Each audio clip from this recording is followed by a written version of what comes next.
these guys, okay?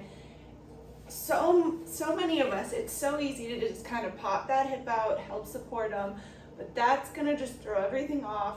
Although it's easier, you are gonna start to feel some pain.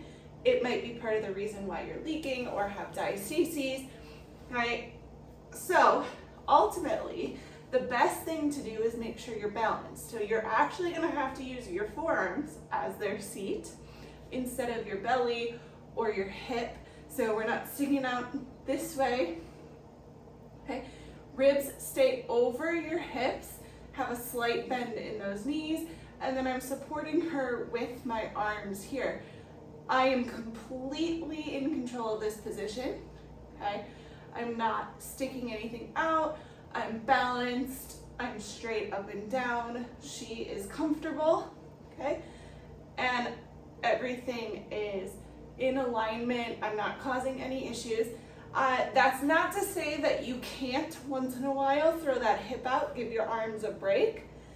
But if this is how we're relying on holding our kids, it will cause a lot of problems down the line. So ultimately, this is your best bet.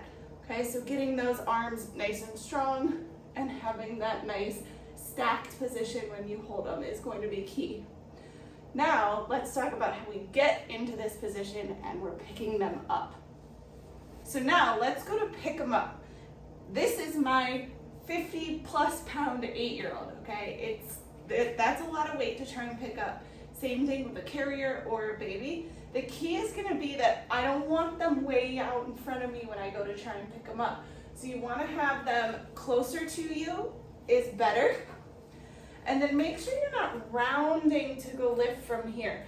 I'm not gonna even attempt to show you what that would look like with a rounded back. I don't wanna have that pain or issues, okay?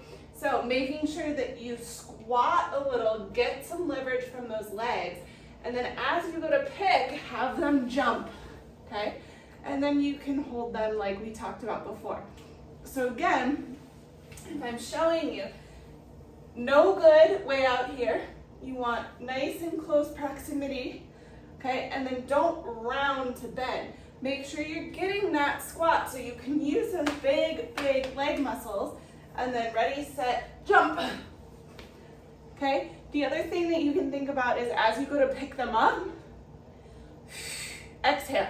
So if we do it where you're adding that exhale, all right, ready, set,